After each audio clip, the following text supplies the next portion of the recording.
My sister spent years calling me the ugly duckling of the family, convinced she was destined for stardom while I'd never amount to anything. Little did she know I was about to land on the cover of Vogue, and I had the perfect job offer for her. If you're loving this story of sweet revenge and family drama, hit that like button and subscribe for more incredible true stories. Growing up in suburban Chicago, I always knew I was living in my sister Monica's shadow.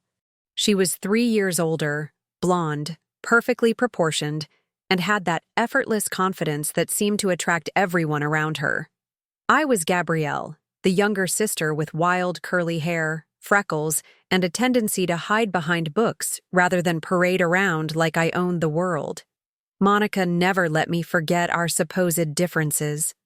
"Oh, Gabby," she'd say with that condescending smile, "you're such an ugly duckling. Maybe one day you'll grow into your features." She'd pat my head like I was a pet, usually in front of her friends or, worse, boys I had crushes on. Our parents, bless their hearts, tried to be fair, but it was obvious Monica was their pride and joy. She was the cheerleader, the homecoming queen, the one who got into Northwestern on a partial scholarship. I was the bookworm who spent weekends at the library and summers working at the local bookstore. Monica had dreams of becoming a model or actress. She'd practice poses in the mirror, study fashion magazines obsessively, and constantly talk about how she was going to move to New York or Los Angeles and become famous. "I have the look," she'd tell anyone who'd listen. "I was born for this." Meanwhile, I found solace in writing. I'd write short stories, poetry, even started a blog about books and fashion that maybe 12 people read. Monica would roll her eyes whenever she caught me writing. "Still scribbling away, ugly duckling. That's not going to get you anywhere in the real world." The nickname stuck throughout high school. Even some of my classmates started calling me ugly duckling because Monica had made it such a regular part of her vocabulary. I'd come home from school feeling defeated, and she'd be there, applying makeup or trying on outfits, reminding me of everything I wasn't. College was my escape. I went to Columbia University in New York, studying journalism and communications. For the first time in my life, I was away from Monica's constant comparisons and criticism. I could be myself, discover who I really was beneath all those years of being told I was less than. I threw myself into my studies and internships.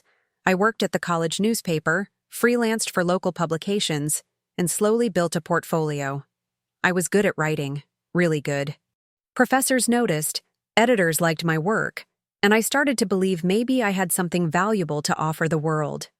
Monica, meanwhile, had moved back home after college and was working as a receptionist at a dental office while pursuing modeling opportunities.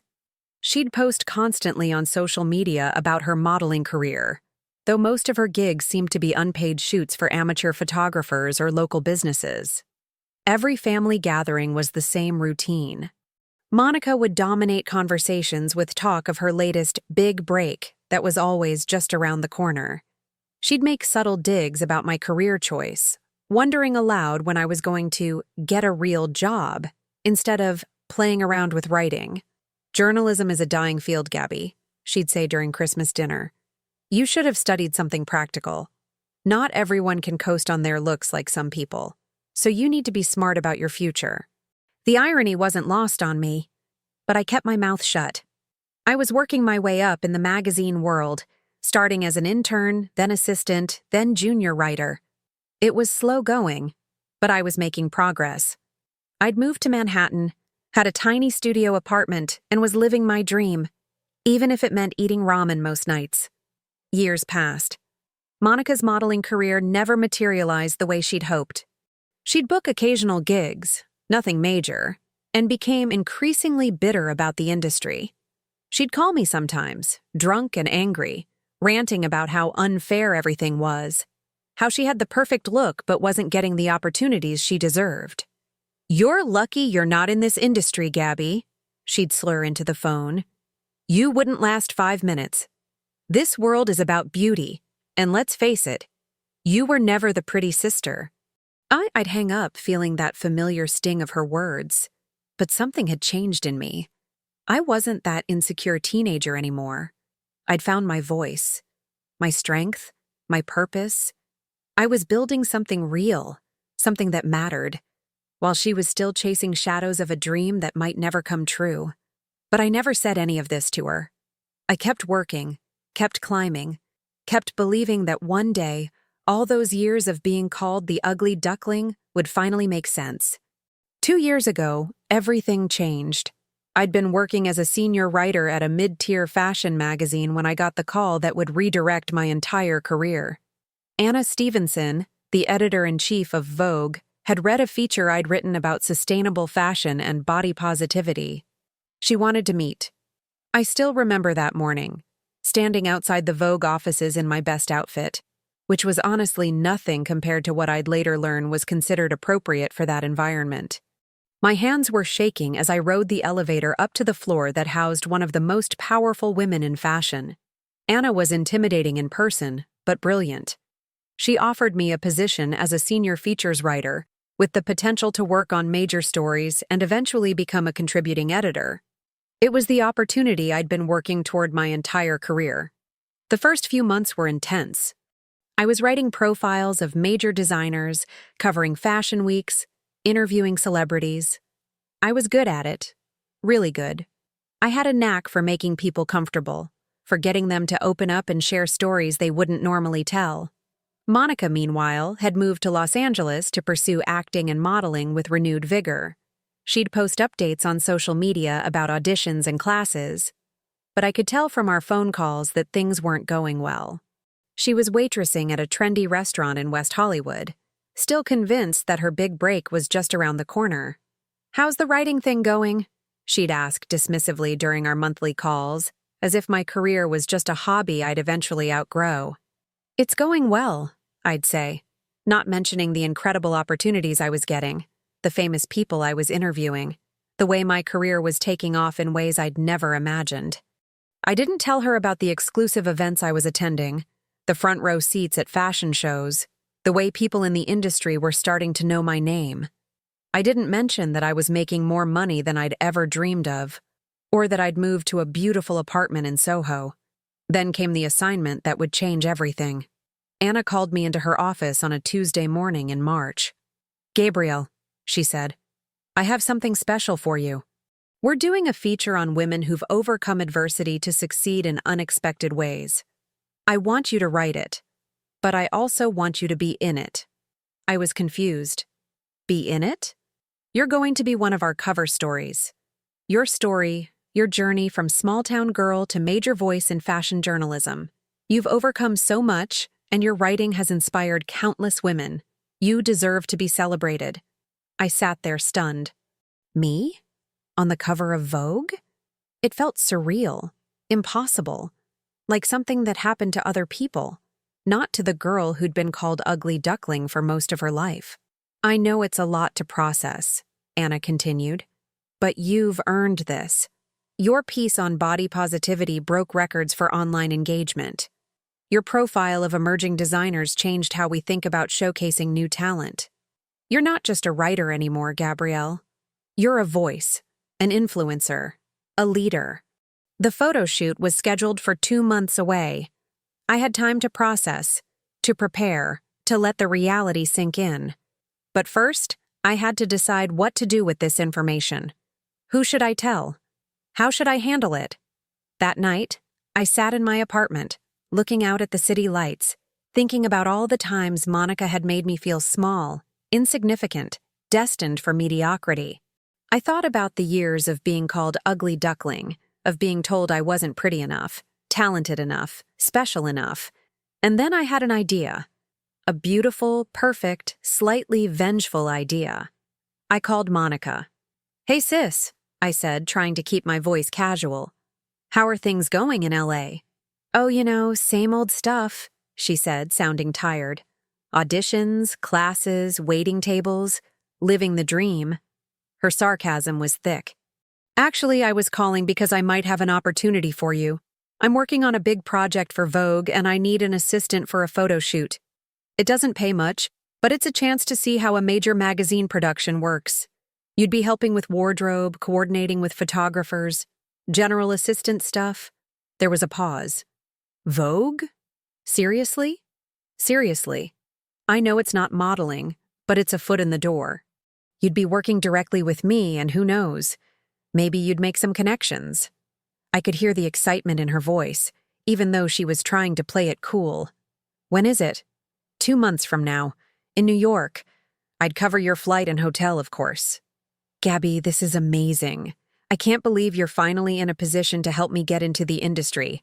I always knew your writing thing might be useful for something. Her condescension was still there, but I could also hear genuine enthusiasm.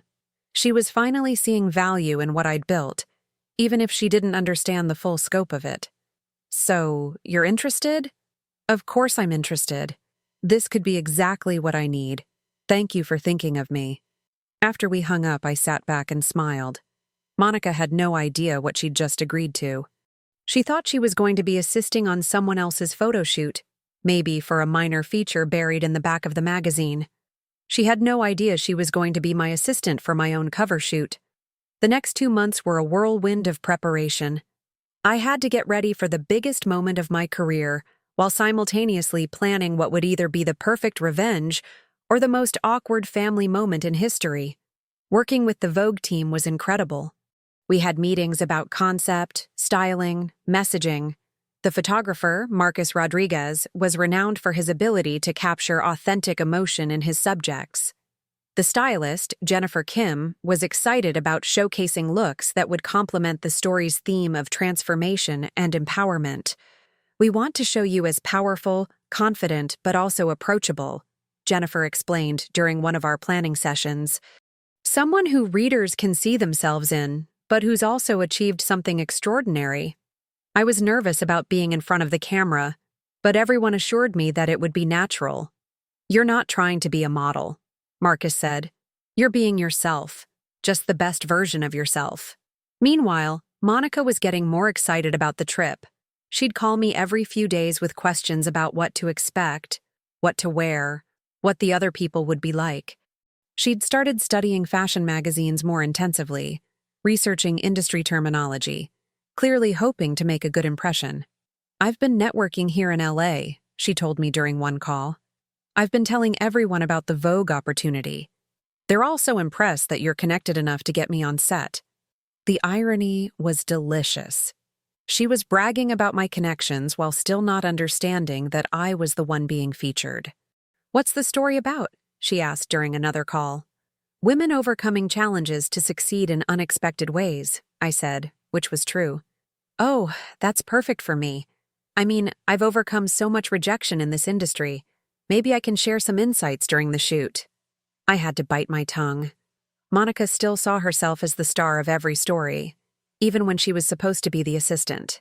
3 weeks before the shoot, I had lunch with my parents in Chicago. I hadn't told them about the cover yet, wanting to keep it a surprise until everything was finalized. How's work going, honey? My mom asked. Really well. I'm working on a big feature story.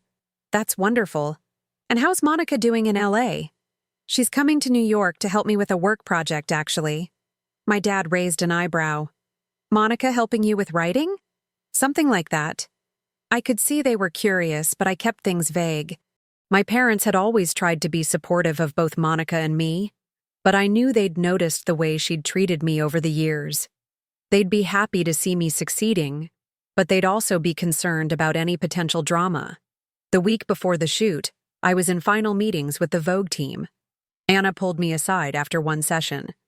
I have to ask, she said. Are you sure about having your sister as your assistant?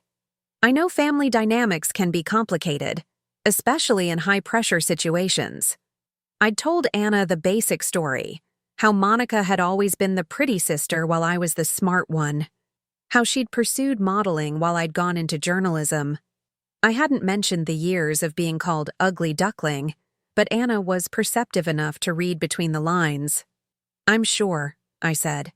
She needs to see what I've built, who I've become. And honestly, I think she needs to understand that success comes in many forms. Anna nodded. Just remember, this is your day. This is about celebrating your achievements.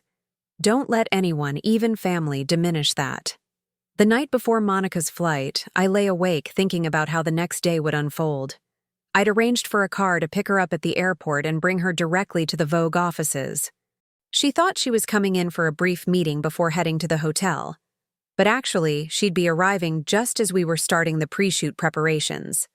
I'd prepared what I was going to say, how I was going to handle the moment when she realized what was happening. I wanted to be gracious, not cruel. This wasn't about humiliating her. It was about showing her that the ugly duckling had become something beautiful in her own way. But I'd be lying if I said I wasn't looking forward to the look on her face when she realized that her little sister, the one she'd spent years putting down, was about to be on the cover of the most prestigious fashion magazine in the world. Monica's flight landed at 9 a.m. on a Thursday morning. The photo shoot was scheduled to start at 11 a.m., which gave me just enough time to get her settled and break the news. I was already at the Vogue offices getting my hair and makeup done when I got the text that she'd landed. My heart was racing, but I felt more excited than nervous. This was it. "She's here," I told Marcus, who was setting up his equipment. "Are you ready for this?" he asked, grinning. The whole team knew what was about to happen, and they were all invested in seeing how it would unfold. I heard Monica's voice in the hallway before I saw her. She was talking to someone, probably the assistant who'd brought her up from the lobby, asking questions about the building, the magazine, clearly trying to sound knowledgeable and professional. Then she walked into the room, and everything stopped. Monica stood in the doorway, looking around at the lights, the cameras, the racks of designer clothes, the team of professionals bustling around. Her eyes found me sitting in the makeup chair, and I could see the confusion on her face. "Gabby," she said, walking toward me, "what are you doing in the makeup chair?" I took a deep breath. "Hi, Monica. Thank you for coming." "I don't understand. I thought I was here to assist with a photo shoot. Why are you getting your makeup done?" The room had gone quiet. Everyone was watching, waiting to see how this would play out. "You are here to assist with a photo shoot," I said gently. "You're here to assist with my photo shoot." Monica's face went through a series of expressions, confusion, disbelief, and then something that looked like shock. "Your photo shoot? I'm going to be on the cover of Vogue, Monica. This is my cover shoot." For a moment, she just stared at me. Then she looked around the room, at all the people watching, at the elaborate setup, at the reality of what was happening. "You're going to be on the cover of Vogue?" she whispered. "Yes. The story is about women who've overcome adversity to succeed in unexpected ways. It's about my journey from small-town girl to senior features writer at the most prestigious fashion magazine in the world." Monica sat down heavily in a nearby chair. "I don't understand. You're a writer. You write articles." "I am a writer. I write articles. I also interview celebrities, attend fashion weeks, influence industry trends, and apparently, I'm now interesting enough to be featured on the cover of Vogue." Anna Stevenson walked over, having been watching the interaction from across the room. "You must be Monica," she said, extending her hand. "I'm Anna Stevenson, editor-in-chief. Your sister has told me so much about you." Monica shook Anna's hand, still looking stunned. She really is going to be on the cover?" "She is. Gabrielle has become one of our most valued contributors. Her writing has changed the way we think about fashion, beauty, and empowerment. She's inspired countless women to pursue their dreams, regardless of what others might say about their potential." I watched Monica process this information. I could see her mind working, trying to reconcile the sister she'd always seen as the ugly duckling with the woman who was about to be on the cover of Vogue. "I need to step outside for a minute," Monica said quietly. "Of course," I said. "Take your time." After she left, Anna came over to me. "How are you feeling?" "Honestly, better than I expected. I thought I'd feel vindictive or angry, but I just feel sad. Sad that she's so shocked. Sad that she never saw this coming. Sad that our relationship has been built on her needing to feel superior. Maybe this will be good for both of you," Anna said. "Maybe this will help her see you differently." 20 minutes later, Monica came back. Her eyes were red like she'd been crying, but she looked more composed. "I'm sorry," she said to me. "I'm sorry for how I've treated you over the years. I had no idea you'd achieved so much." I tried to tell you about my work, I said gently. But you weren't really listening. I know. I was so focused on my own dreams that I couldn't see what you were building. I thought because you weren't pursuing modeling or acting, you weren't really succeeding. Success comes in many forms, Monica. I'm starting to understand that. She paused. So, what do you need me to do? I mean, I'm here to be your assistant, right? And that's how the photo shoot began. Monica helped coordinate outfit changes, fetched coffee, organized accessories, and watched as I worked with Marcus to create images that would represent not just me, but all the women who'd been told they weren't enough in one way or another. During a break, Monica sat next to me while I was having my makeup touched up. I called you ugly duckling for so many years, she said quietly. But you were never ugly. You were just different from me, and I was too insecure to see that different could be beautiful. I know, I said, and I know you were dealing with your own fears and insecurities. The modeling industry is brutal, and you faced rejection after rejection. That couldn't have been easy. It wasn't. But that's no excuse for how I treated you. We were both young. We're both different people now. The photo shoot continued, and something amazing happened. Monica threw herself into the assistant role with genuine enthusiasm. She'd suggest prop adjustments, help with wardrobe organization, and cheer me on during difficult poses. For the first time in our lives, we were working together instead of in competition.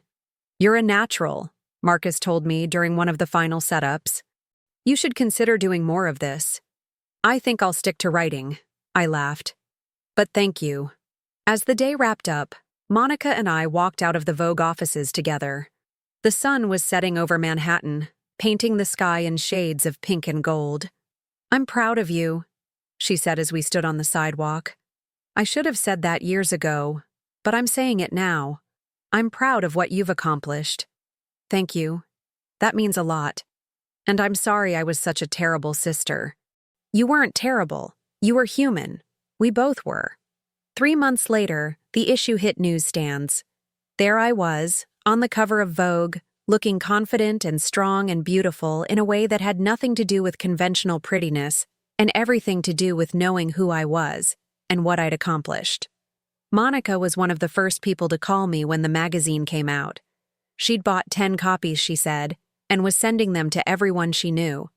My sister is on the cover of Vogue, she kept saying. My brilliant, talented, beautiful sister is on the cover of Vogue. The ugly duckling had finally become a swan, but more importantly, I'd learned that I'd been beautiful all along.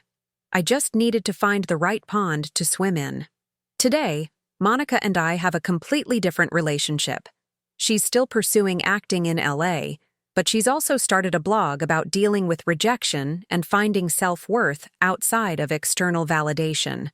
She often writes about our childhood, about the damage that competition between siblings can cause, about the importance of supporting each other instead of tearing each other down.